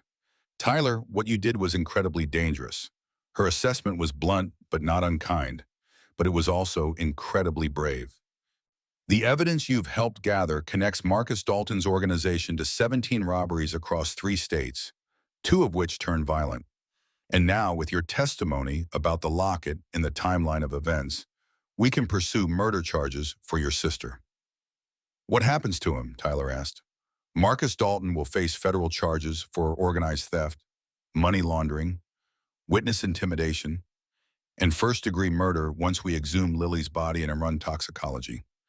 Chen's answer was precise, clinical. He'll spend the rest of his life in prison. That I can promise you. And my dad? The question Tyler had been dreading. Chen's expression softened. David Hayes is being investigated as an accessory. We believe Marcus was extorting him, threatening you and your mother if he didn't cooperate. Your father made terrible choices, but the degree of his culpability will depend on what he knew and when. Tyler nodded, feeling nothing about his father's fate. The man who'd raised him had disappeared somewhere between Lily's diagnosis and her funeral, replaced by someone Tyler didn't recognize anymore. As for you, Chen shifted her attention to Kane and Rachel. I understand you filed for emergency guardianship. Rachel's hand found Tyler's, squeezed gently. If Tyler wants us, we're not trying to replace anyone. We just want to give him a safe place to heal. Chen looked at Tyler. Tyler, do you want this? This guardianship with Kane and Rachel Morgan? The question hung in the air like smoke. Tyler thought about his father's fists, about sleeping under highway overpasses, about 4 months of being invisible because visible meant dangerous. Then he thought about Kane teaching him about motorcycles, about Rachel's gentle insistence that he deserved care, about Grace and Winston's apartment full of kids who'd been given second chances. Yes, Tyler's answer came without hesitation. Yes, I want this. Chen smiled, the first real warmth Tyler had seen from her. Then we'll make it happen. Temporary emergency guardianship approved pending full evaluation. You'll have regular check-ins with child services, mandatory counseling, but you'll stay with the Morgans. She paused. And Tyler, I want you to know something. What you survived, what you accomplished, that takes strength most adults don't have. I'm honored to have met you. The words settled into Tyler's chest, warm and unexpected. He'd spent so long thinking of himself as weak, as the kid who couldn't save his sister, who couldn't stop his father, who could only run. But maybe survival was its own kind of strength. Maybe living when dying would have been easier counted for something after all. They emerged from the Capitol building into late afternoon sun. The 850 riders remained, engines idling in a low rumble that vibrated through the marble steps. When Tyler appeared, a cheer erupted. Men and women Tyler had never met raised fists in solidarity, celebrating a victory that belonged to all of them. Jax approached, his prosthetic hand catching sunlight. Kid did good, Kane. Kane's arms settled around Tyler's shoulders. He did better than good. He survived. And now he gets to do more than that. He gets to live. Before they could return to the motorcycles, Chen appeared again, holding a small evidence bag. Tyler, one more thing. We recovered stolen items from Marcus's storage unit. This was among them. She handed him the bag. Through clear plastic, Tyler saw silver gleaming. His hands shook as he opened it, pulled out the locket that had started everything. The engraving was still visible despite 2 years of Marcus wearing it like a trophy. Lily, forever brave. Tyler's vision blurred. His fingers found the clasp, opened the locket with a soft click. Inside, Lily smiled at him. The photo their grandmother had placed there before giving it to her granddaughter. 4 years old in the picture, before cancer, before Marcus, before everything went wrong. Just a little girl who loved butterflies and math and wanted to save the world. The sob that tore from Tyler's throat surprised him. He'd thought he was done crying, thought he'd exhausted his capacity for tears somewhere between the gas station and Ironside. But the locket in his palm broke something inside him that had been holding together through sheer force of will. Kane caught him as his knees buckled. The older man's arms wrapped around Tyler, solid and steady, letting him sob into worn leather that smelled like motor oil and safety. Rachel joined them, her hand on Tyler's back, making soft sounds of comfort. Around them, 850 veterans stood silent, bearing witness to grief that belonged to them all in different ways. She'd be proud of you. Kane's voice was rough with his own unshed tears. So damn proud. Tyler clutched the locket, feeling the weight of it, the realness. Lily's last piece returned after 2 years of absence. Proof that she'd existed, that she'd mattered, that her death hadn't been meaningless cancer, but murder that would finally be answered. When Tyler's sobs finally subsided to hiccuping breaths, he pulled back from Kane's embrace. His face was wet, his eyes swollen, but something had shifted. The locket had been his obsession for 3 months, his singular goal, the thing that kept him moving when exhaustion said to stop. Now he had it back, and instead of feeling complete, he felt emptied out and ready to be filled with something new. Can I keep it? Tyler asked Chen, who'd waited patiently through his breakdown. It's yours. Chen's answer was gentle. Was always yours. We just had to make sure it was documented as evidence first. Tyler fastened the locket around his neck, felt the silver settle against his chest. Lily's weight, Lily's memory, Lily's reminder that brave wasn't the absence of fear, but the choice to act despite it. Let's go home. Rachel's suggestion carried the weight of promise. Real home, Tyler. Not temporary, not conditional, just home. The ride back to Ironside took 2 hours.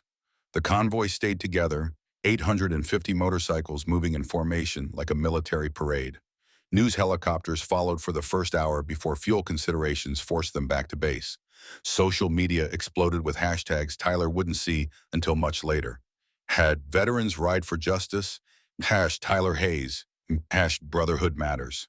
Tyler rode behind Kane, Lily's locket warm against his skin, watching the desert landscape blur past. Somewhere during that ride, the tension he'd carried for 4 months began to ease.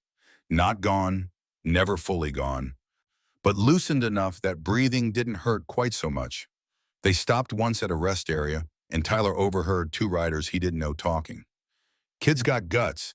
The first rider, an older black man with Vietnam patches on his vest, shook his head admiringly. 14 years old, tracking killers alone. His companion, a Latino man missing 2 fingers on his left hand, nodded. That's what we're supposed to protect. Kids like him. Kids who shouldn't have to be that brave. Tyler turned away before they saw him listening.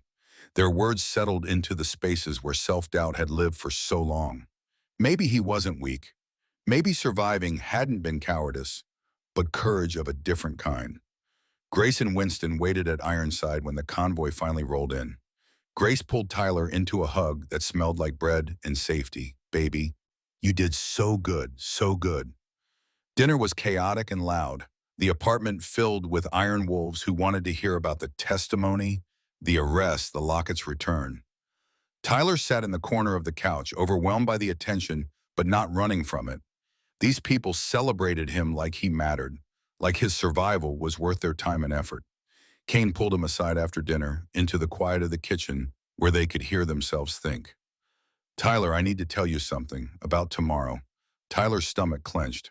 What about tomorrow? Your father asked to see you. Kane's expression was carefully neutral. He's in county jail, awaiting trial. But he wants to talk. You don't have to say yes.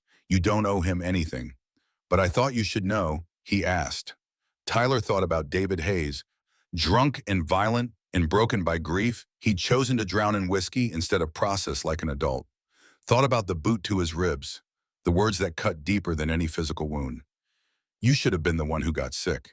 But he also thought about the man his father had been before Lily's cancer, before Marcus's poison, before everything fell apart. The dad who'd taught him to ride a bike, who'd made terrible jokes at the dinner table, who'd loved his children in the clumsy way of men who'd never learned to express emotion properly. I'll see him, Tyler decided, but only with you there. I'm not going alone. Kane nodded. I'll be right beside you, son. The whole time, county jail smelled like disinfectant and despair. Tyler followed Kane through security checkpoints, metal detectors, locked doors that buzzed open at a guard's command. They were taken to a visitation room with a glass partition and phones for communication. The kind of setup Tyler had seen in movies but never experienced in reality. David Hayes looked smaller than Tyler remembered. Prison orange washed out his already pale complexion, made him look older than 43. His hands shook as he picked up the phone on his side of the glass. Tyler picked up the corresponding phone on his side, Kane standing close enough to hear. Tyler, his father's voice cracked. God, Tyler, I'm so sorry. Tyler said nothing, just waited, phone pressed to his ear, watching the man who'd beaten him try to find words adequate to the damage he'd done. I didn't know. David's eyes were red-rimmed, whether from crying or sleeplessness, Tyler couldn't tell. About Lily. About Marcus poisoning her. I swear I didn't know until after she died. Marcus told me then, said if I went to the police, you'd be next. Said he'd make it look like an accident, just like with Lily. The words hit Tyler like physical blows. You knew Marcus killed her. His voice came out flat, emotionless. You knew and you said nothing. I was trying to protect you. David's defense was weak, pathetic.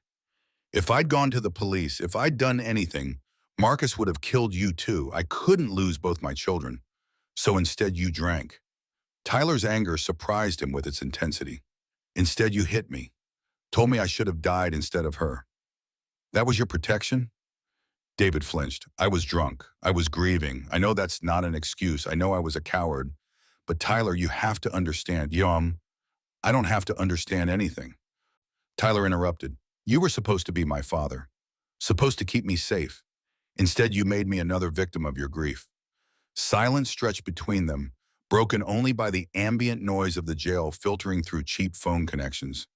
David's face crumpled, aging decades in seconds. I know. His whisper was barely audible. I know I failed you. Failed Lily. Failed everyone. I don't expect forgiveness. I don't deserve it. I just wanted you to know that despite everything, despite how badly I did it, I loved you. Both of you. And I'm sorry I couldn't be the father you needed. Tyler felt tears threatening, but refused to let them fall. Not here, not for this man who'd chosen bottles over his son. Did you help Marcus? With the money laundering? David nodded miserably. For 3 years. He paid well, and after Lily got sick, after the medical bills started piling up, I needed the money.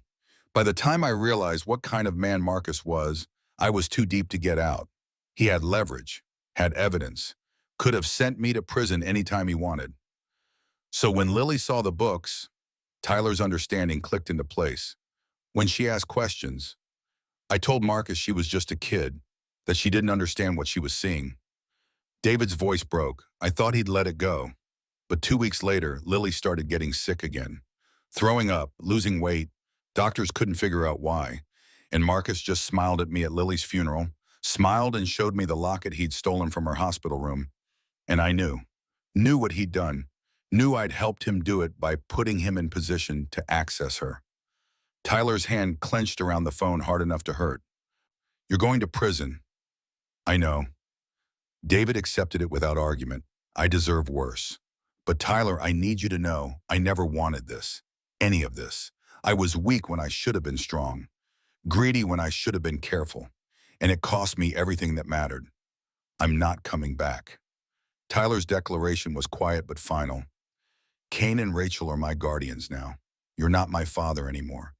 You're just the man who used to be. David nodded, tears streaming down his face. I understand. Take care of yourself, Tyler. Be better than I was. That's all I can ask.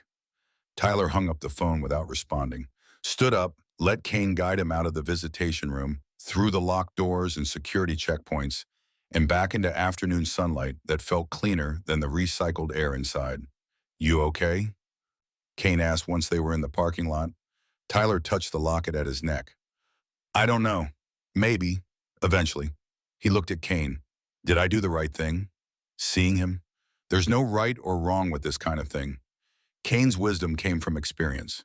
Just what you needed for closure. Do you have it? Tyler thought about his father's broken apologies, his admission of weakness, his acceptance of consequences. Yeah, I think I do. He's not a monster. Just a weak man who made terrible choices. And that's somehow worse. Kane's hand landed on Tyler's shoulder, that steadying touch Tyler had come to rely on. Come on, let's go home. Home.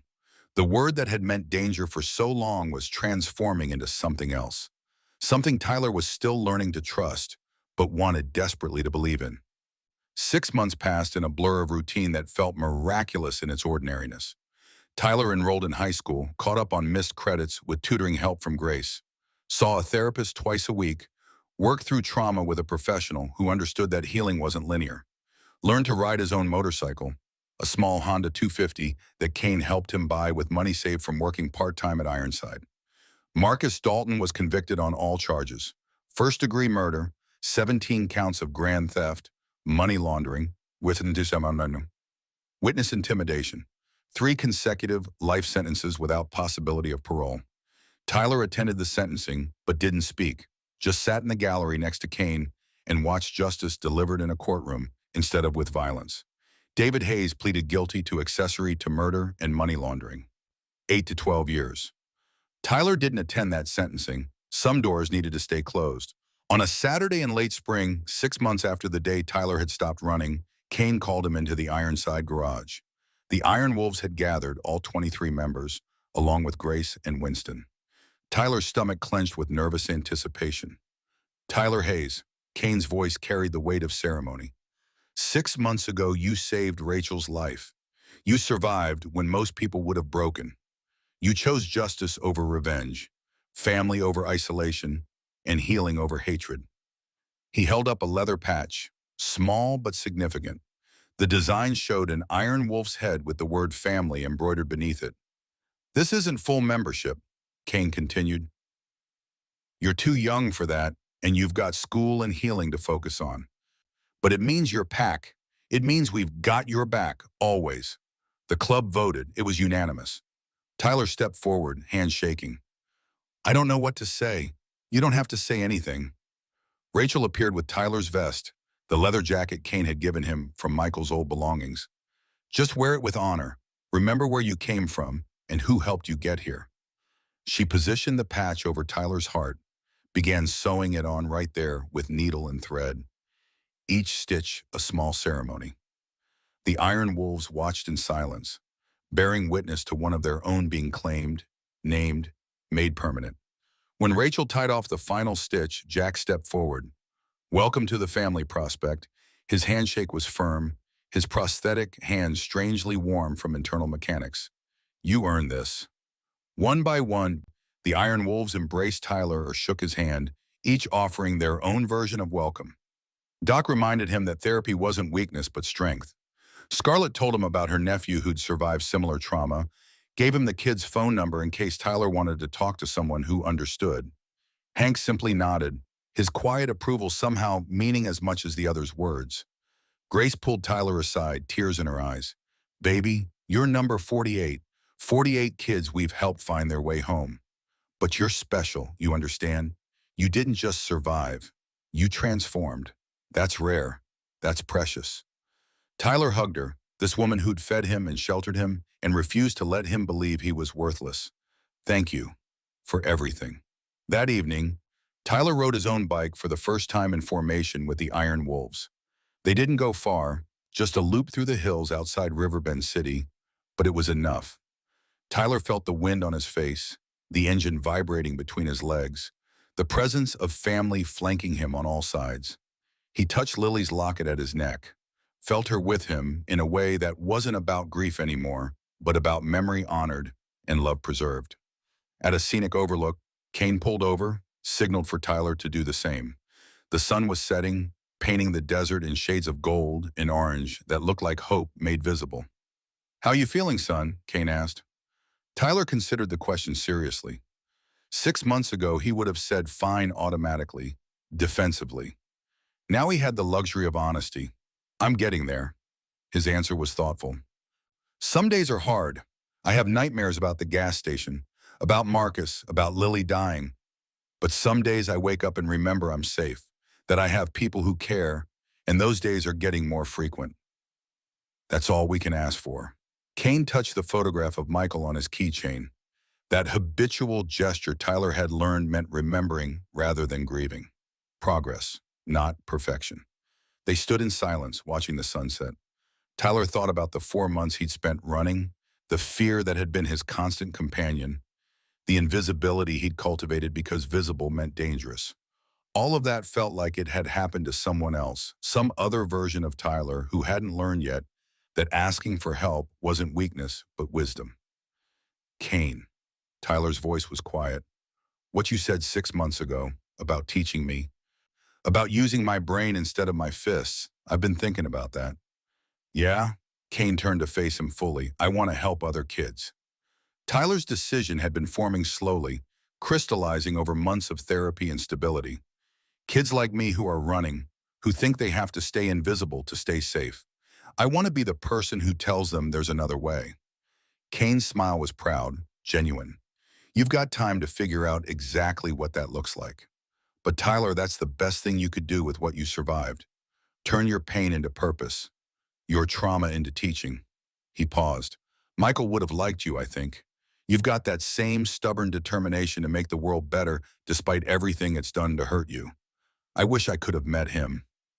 Tyler meant it. "Me too, son. Me too." They rode back to Ironside as the last light faded from the sky.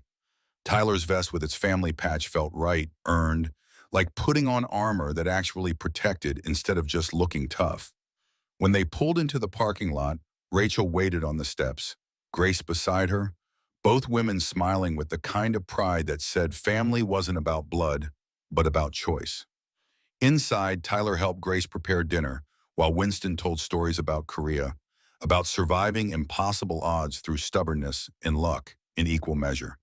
The apartment smelled like home, like safety, like the future Tyler had stopped believing in when Lily died, but was learning to imagine again. That night, before sleep, Tyler opened Lily's locket one more time. Her face smiled up at him, eternally 9, eternally brave. He whispered to her like he did most nights, a ritual of remembering that kept her real. "I found them, Lily. Found the people who did this to you. Marcus is in prison. Dad is too. Justice happened. The real kind, not the revenge kind."